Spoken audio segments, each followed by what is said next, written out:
Hoje, na parte da fase das comunicações, eu já tinha feito um paralelo aqui entre a questão educacional e a questão da violência e a intervenção federal no Rio de Janeiro. Assim, nós estamos num ano eleitoral onde a gente vai começar a ver de tudo, né? Todo tipo de bondade partindo, né, de gestores, todo tipo de ideia mirabolante aparece, porque trata-se de um ano eleitoral. É claro que o Estado do Rio de Janeiro encontra-se numa situação calamitosa, mas eu repito, vários estados brasileiros têm índices de violência superiores ao do Rio de Janeiro. É que aquilo que acontece lá ganha uma repercussão muito maior, porque o Rio é o grande cartão postal do Brasil.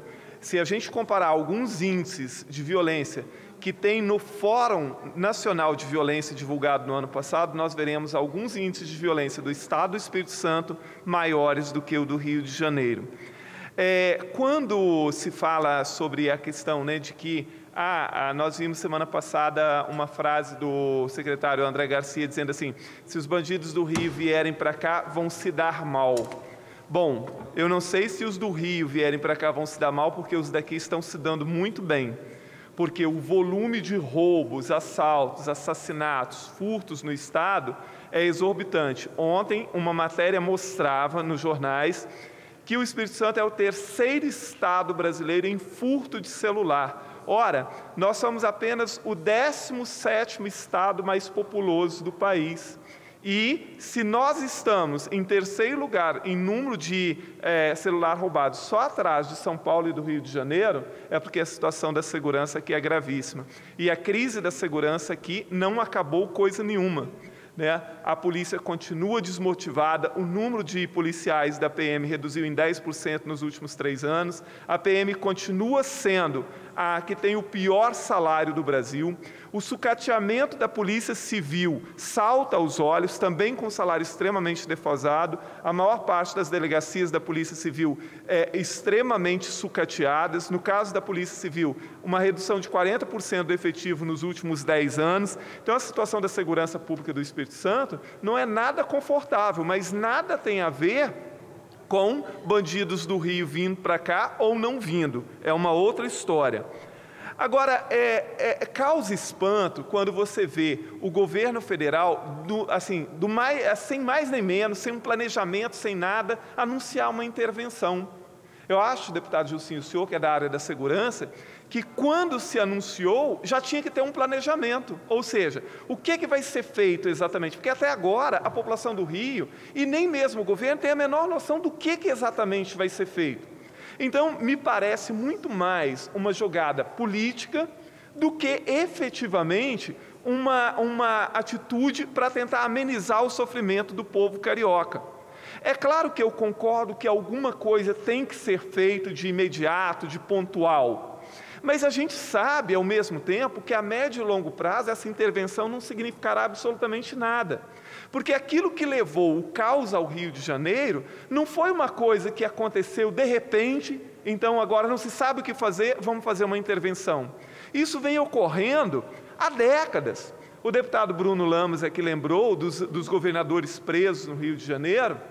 E é óbvio, o Rio, assim como acontece em vários estados, e aqui no Espírito Santo também acontece, pode ser em menor proporção, mas uma promiscuidade gigantesca entre os poderes, entre o privado, e lá no Rio, no caso, se sabe que tem a banda podre da polícia, se sabe que tem parte do judiciário envolvido nisso, o legislativo do Rio de Janeiro, enquanto se roubava o Rio inteiro, o que fez o legislativo e o Tribunal de Contas? Lembrando que o próprio Pezão, que é o atual governador do estado, fazia parte da gangue de Sérgio Cabral, ele era vice de Sérgio Cabral, ele foi indicado por Sérgio Cabral. Os principais aliados de Pezão foram para a cadeia recentemente.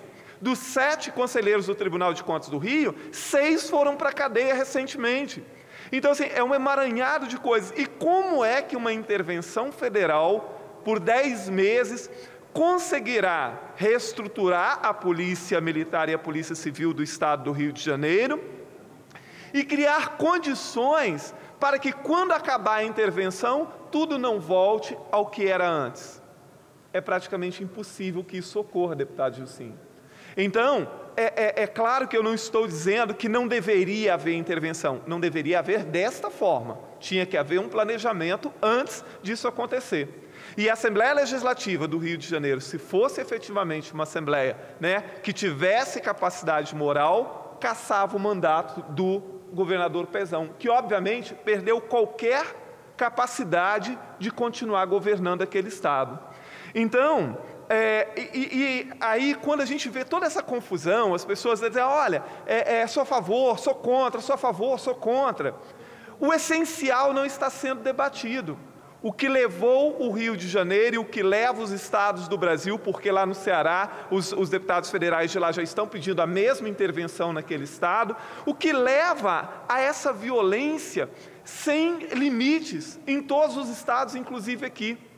E aí, deputado Gilcinho, se não houver uma intervenção, então, também naquilo que nos leva a essa situação, então não adianta nada, porque quem é da área de segurança, e aí o deputado Gilcinho pode falar até melhor do que eu, sabe que a polícia, ela não dará conta, mesmo que você qualifique muito a polícia, mesmo que você aumente o número de policial, mas se você não debelar aquilo que vem causando esse aumento da criminalidade, não há polícia que dê jeito nisso. Não adianta acreditar que é a polícia que vai dar jeito no consumo e no vício das drogas, não é a polícia que vai dar jeito na educação, não é a polícia que vai dar jeito em uma política social que não cria empregos e oportunidades. Isso não está na capacidade da polícia fazer. Ela pode fazer aquilo que é o seu atributo, mas isso não.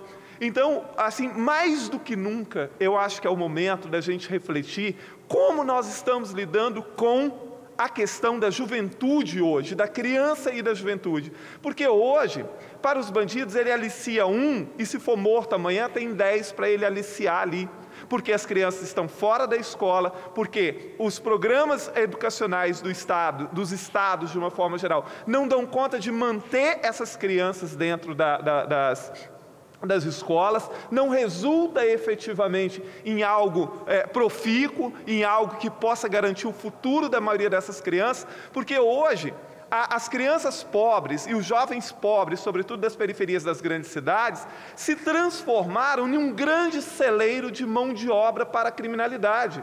Então, se amanhã são mortos 10 criminosos, se são presos 50, tem mais 100 jovens ali para ser aliciado, porque é um mercado interminável. Eu tenho visitado, esse ano ainda eu não fui, em alguns IASs aqui. Então, eu perguntei, qual é o programa que existe depois que esses adolescentes cumprem as medidas aqui? Qual é o programa que tem para acompanhá-los? Não existe. Primeiro que as medidas socioeducativas dentro dos IASs não estão ocorrendo, nem mesmo a educação básica. Lá em Linhares, mais de 150, que é a metade aproximadamente, não tem sequer atendimento educacional, porque a medida socioeducacional tem que ser maior do que oferecer simplesmente o curso fundamental e o curso médio para esses alunos. E as próprias assistentes sociais e a coordenadora que estava lá, diziam, olha só, quando saem, grande parte vai ser reincidente. Por quê? Porque eles vão voltar para o mesmo bairro onde estavam, vão ter acesso às mesmas coisas que tinham antes, vão conviver com as mesmas pessoas que aliciaram ou que estão metidas com droga, com tráfico. Então, assim, é isso. Nós estamos perdendo no Brasil gerações e gerações e gerações. E aí se maqueia essa situação com medidas pontuais. Vamos aumentar a polícia, vamos fazer intervenção federal, vamos fazer intervenção militar. Isso não nos levará absolutamente a lugar nenhum. Pontualmente tem que ser feito. Pontualmente tem que ser feito. Agora, políticas de médio e longo prazo são outra coisa. Então, o reflexo de uma política bem feita e de uma intervenção em todos os níveis daria efeito no Rio de Janeiro daqui a 3, 4, 5, 6, 10 anos e seria duradouro.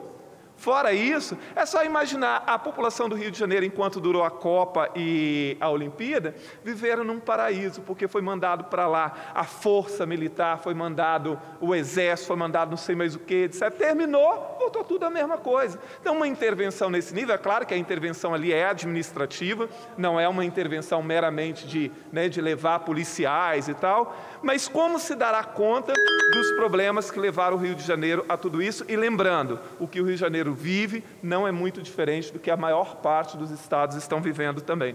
Muito obrigado, senhor presidente.